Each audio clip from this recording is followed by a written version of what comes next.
بسم اللہ الرحمن الرحیم۔ امام طبری فرماتے ہیں کہ شمر ملعون یوم عاشوراء سے پہلے حضرت عباس علمدار کے پاس آیا اور آ کر انہیں حضرت امام حسین علیہ السلام کا ساتھ چھوڑنے اور ان کو تنہا کر دینے کا مشورہ دینے لگا اور کہنے لگا کہ اگر تم ایسا کرو گے تو میں تمہیں اور تمہارے بھائیوں کی جان کا امان نامہ لکھوا لاؤں گا اور اپنی بیٹی کا۔ بسم اللہ الرحمن الرحیم۔ محترم ساتھیو، حضرت عباس علمدار کے نام سے کون واقف نہیں؟ حضرت عباس علمدار وفا اور شجاعت کا پیکر تھے۔ یہ امام حسین علیہ السلام کے بھائی تھے۔ یزیدی بدبخت جانتے تھے کہ حضرت عباس علمدار شجاعت کا اور وفاداری کا پیکر ہے، اور یہ جس لشکر میں بھی کھڑے ہوں گے اس لشکر کو شکست دینا اور نقصان پہنچانا ممکن نہیں ہے۔ پھر حضرت عباس علمدار تو اپنے بھائی امام علی مقام امام حسین علیہ السلام کے ساتھ ساتھ ان کا سایہ بن کر رہا کرتے تھے، کیونکہ حضرت علی رضی اللہ تعالی عنہ نے اپنی وفات سے قبل اپنے اس بیٹے عباس علمدار کو یہ وصیت فرمائی تھی کہ بیٹا ہمیشہ اپنے بھائی حسین علیہ السلام کا ساتھ دینا اور اس کے شانہ بشانہ اس کا سایہ بن کر رہنا۔ حضرت علی رضی اللہ تعالی عنہ نے اپنے اس بیٹے حضرت عباس علمدار کو سیدنا امام حسین کی حفاظت کے لیے ہی مخصوص فرما دیا تھا۔ محترم ساتھیو، امام حسین علیہ السلام کی شہادت کی پیش گوئی تو نبی کریم صلی اللہ علیہ وآلہ وسلم نے ان کے بچپن میں ہی ارشاد فرما دی تھی۔ ایک دفعہ جبرائیل امین نبی کریم صلی اللہ علیہ وآلہ وسلم کی بارگاہ میں حاضر ہوئے تو نبی کریم صلی اللہ علیہ وآلہ وسلم کی مبارک گود میں ایک طرف کے زانوں پر ان کے خود کے فرزند ارجمند حضرت ابراہیم تشریف فرما تھے اور دوسرے زانوں پر امام حسین علیہ السلام بیٹھے ہوئے تھے۔ نبی کریم صلی اللہ علیہ وآلہ وسلم کبھی اپنے خود کے فرزند ارجمند ابراہیم کا منہ چومتے، اس کی گردن پر بوسے دیتے، تو کبھی اپنے لخت جگر اپنے نواسے امام حسین علیہ السلام کے لبوں کو چومتے، ان کی گردن پر پیار کرتے۔ جبرائیل امین اس منظر کو دیکھ رہے تھے۔ آپ نبی صلی اللہ علیہ وآلہ وسلم کی بارگاہ میں حاضر ہوئے اور سلام عرض کرنے کے بعد عرض کیا، یا رسول اللہ صلی اللہ علیہ وآلہ وسلم، اللہ تعالیٰ آپ کے ان دونوں بیٹوں میں سے کسی ایک کو واپس بلانا چاہتا ہے۔ نبی کریم صلی اللہ علیہ وآلہ وسلم کے قلب اطہر پر اس وقت بہت اداسی چھا گئی۔ آپ صلی اللہ علیہ وآلہ وسلم سوچنے لگے کہ اگر میں نے حسین کا نام لیا تو میری بیٹی فاطمہ، میرا لخت جگر، اداس اور رنجیدہ ہوگا اور وہ صدمے سے دو چار ہوگی، اور نبی صلی اللہ علیہ وآلہ وسلم اپنی لخت جگر کو اداس اور صدمے میں مبتلا کیسے دیکھ سکتے تھے، کیونکہ نبی صلی اللہ علیہ وآلہ وسلم نے خود ہی تو ارشاد فرمایا تھا کہ فاطمہ میرے جگر کا ٹکڑا ہے، جس نے فاطمہ کو ناراض کیا گویا اس نے مجھے ناراض کیا۔ سیدہ فاطمہ بنت محمد صلی اللہ علیہ وآلہ وسلم اپنے بابا نبی صلی اللہ علیہ وآلہ وسلم کی کس قدر لاڈلی اور چہیتی صاحبزادی تھی کہ نبی صلی اللہ علیہ وآلہ وسلم ان کے لیے کھڑے ہو کر ان کا استقبال فرمایا کرتے تھے اور ان کو اپنی جگہ پر بٹھایا کرتے تھے۔ چنانچہ نبی صلی اللہ علیہ وآلہ وسلم نے سوچا کہ اگر میں اپنے بیٹے ابراہیم کا نام لوں گا تو اس کے فوت ہو جانے سے رنج اور صدمے کا شکار میں ہوں گا، لیکن اگر حسین کا نام لوں گا تو میری لخت جگر فاطمہ کو دکھ اور تکلیف میں مبتلا میں نہیں دیکھ سکتا۔ چنانچہ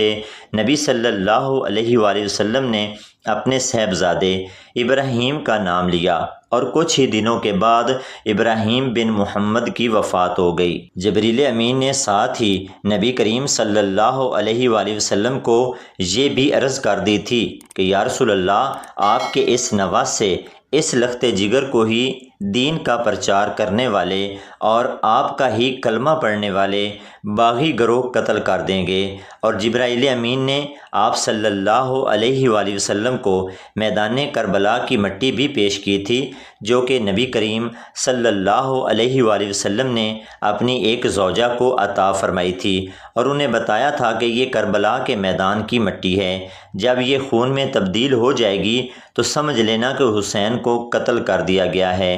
محترم ساتھیو، جب امام حسین علیہ السلام کی شہادت کی پیش گوئیاں ان کی پیدائش کے ساتھ ہی مشہور ہونے لگیں تو حضرت علی رضی اللہ تعالی عنہ کس طرح سے اپنے اس بیٹے کی شہادت کی خبر سن کر اس کے لیے کچھ نہ کرتے۔ چنانچہ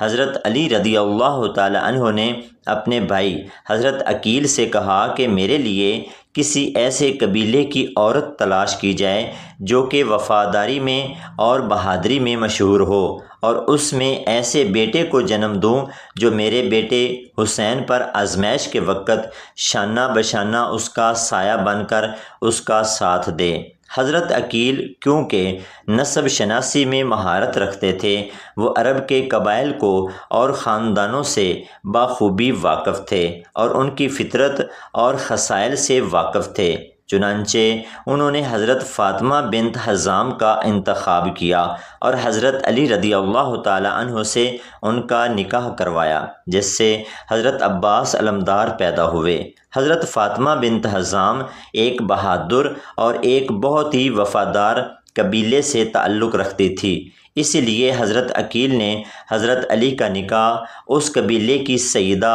فاطمہ بنت حزام سے کروایا۔ اہل تشیع چونکہ بنو امیہ کے خلاف تنقیدی حربیں استعمال کرتے رہتے ہیں اور معاویہ بن ابی سفیان کی حضرت علی رضی اللہ تعالی عنہ اور اہل بیت کے ساتھ دشمنی کو ثابت کرتے رہتے ہیں، جس کے جواب میں بہت سے اہل اعتراض اور اہل سنت کے پلیٹ فارم سے شمر کو حضرت علی رضی اللہ تعالی عنہ کا سالہ ثابت کرنے کی سر توڑ کوششیں کی جاتی ہیں، تاکہ حضرت علی رضی اللہ تعالی عنہ کا رشتہ شمر کے ساتھ جوڑ کر اہل تشیع کو یہ باور کروایا جا سکے کہ اگر وہ بنو امیہ اور معاویہ بن ابی سفیان کے خلاف بولتے ہیں اور بہت سی باتوں میں مبالغہ آرائیوں سے کام لیتے ہیں تو پھر شمر کے بارے میں بات کیوں نہیں کرتے، جس نے حضرت علی رضی اللہ تعالی عنہ کا رشتہ دار یعنی سالہ ہونے کے باوجود کربلا کے میدان میں ان کی اولاد کو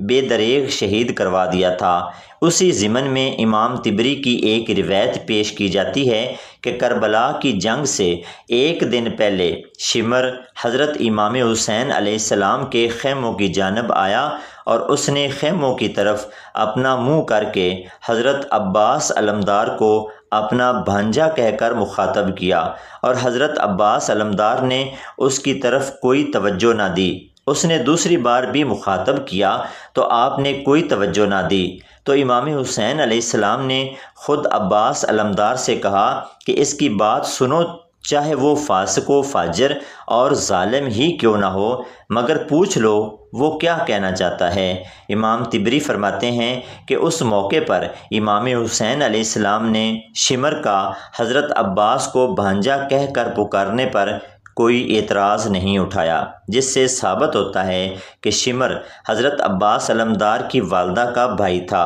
لیکن تاریخ الخلفاء میں علامہ جلال الدین سیوطی لکھتے ہیں کہ عربوں میں یہ رواج تھا کہ اگر کسی ایک قبیلے کی عورت کسی دوسرے قبیلے میں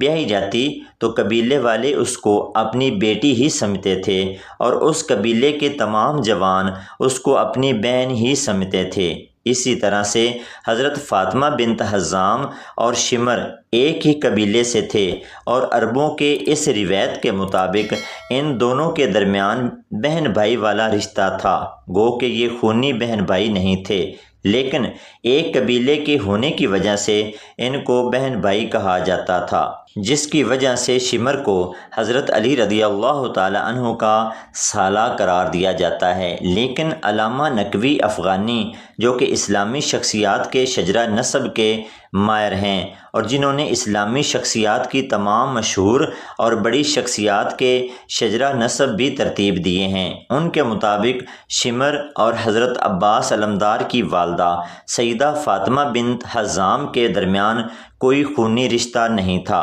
بلکہ یہ دونوں تو ایک قبیلے کے بھی نہیں تھے، بلکہ ان دونوں کے قبیلے 7ویں پشت پہ جا کر ایک قبیلے سے جڑتے ہیں۔ اس طرح سے شمر کو حضرت علی رضی اللہ تعالی عنہ کا سالہ قرار دینا یہ ایک بے بنیاد بات ہے۔ شمر نے حضرت عباس علمدار کو یوم عاشوراء سے پہلے اپنے پاس اس لیے بلایا تھا کیونکہ وہ جانتا تھا کہ امام حسین علیہ السلام کو عباس علمدار کی موجودگی میں نقصان پہنچانا یا شہید کرنا یا گرفتار کرنا ممکن نہیں، کیونکہ عباس علمدار اپنی شجاعت اور بہادری کی وجہ سے پورے عرب میں مشہور تھے۔ چنانچہ اس نے سوچا کہ میں حضرت عباس علمدار کو اور ان کے بھائیوں کو امام حسین علیہ السلام کے لشکر سے الگ کرنے کی ترکیب لڑاتا ہوں، اور اس نے حضرت عباس علمدار سے کہا کہ کل جنگ ہوگی اور امام حسین علیہ السلام اور ان کے خاندان شہید کر دیا جائے گا،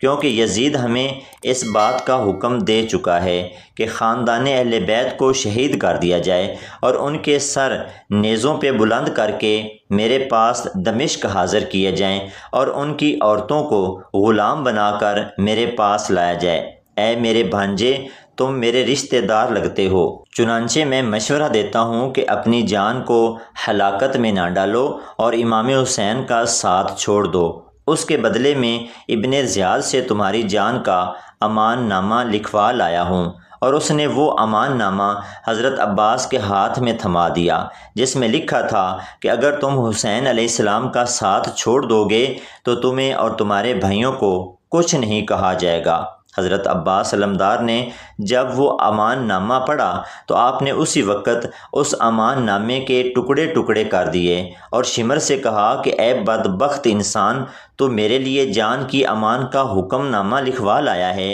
اور آل رسول صلی اللہ علیہ وآلہ وسلم کو قتل کرنے کی اور ان کی عورتوں کو غلام بنانے کی باتیں میرے سامنے کر رہا ہے۔ واللہ عباس کبھی بھی حسین علیہ السلام کا ساتھ نہیں چھوڑ سکتا، کیونکہ اس کا حکم تو خود مجھے میرے والد گرامی علی المرتضیٰ شیر خدا نے دیا ہے، اور تو مجھ کو بغاوت پر اور بے وفائی پر اکسانے کے لیے آیا ہے کہ جس کی وفاداری اور شجاعت پورے عرب میں مشہور ہے۔ روایات میں آتا ہے کہ عباس علمدار اسی وقت شمر کا سر قلم کر دینا چاہتے تھے، لیکن امام حسین علیہ السلام نے عباس علمدار کو ایسا کرنے سے منع کر دیا اور شمر بدبخت وہاں سے واپس اپنے لشکر میں آ گیا۔ اگلے دن جنگ ہوئی تو نبی صلی اللہ علیہ وآلہ وسلم کا یہ خاندان 3 دن سے بھوکا اور پیاسا تھا۔ ننھے بچے، چند سال کی سکینہ اور 6 ماہ کے علی اصغر جو پیاس سے بلبلا رہے تھے۔ امام حسین علیہ السلام نے عباس علمدار کو حکم دیا کہ نہر فرات پر جاؤ اور ان بچوں کے لیے پانی لے کر آؤ، اور بعض روایات کے مطابق سیدہ سکینہ خود اپنے چچا عباس کے پاس آئیں اور آ کر کہنے لگی، چچا عباس، میرے لیے نہ صحیح میرے چھوٹے بھائی علی اصغر کے لیے ہی پانی لا دیں، اس کے تو آنسو بھی خشک ہو گئے ہیں۔ عباس علمدار امام حسین کی طرف اجازت طلب نظروں سے دیکھا تو امام حسین نے کہا، میں تجھے کیسے بھیج سکتا ہوں؟ تو ہی تو میرے بعد میری پاک عزت دار عورتوں کی عزت کا رکھوالا ہے، تو ہی تو میرے خیموں کا محافظ ہے۔ لیکن عباس علمدار نے ہاتھ جوڑ کر اجازت مانگی تو امام حسین نے بھی اپنے بچوں کی پیاس کی طرف دیکھتے ہوئے عباس کو اجازت دی، اور عباس علمدار نے نہر فرات کی طرف قدم بڑھائے،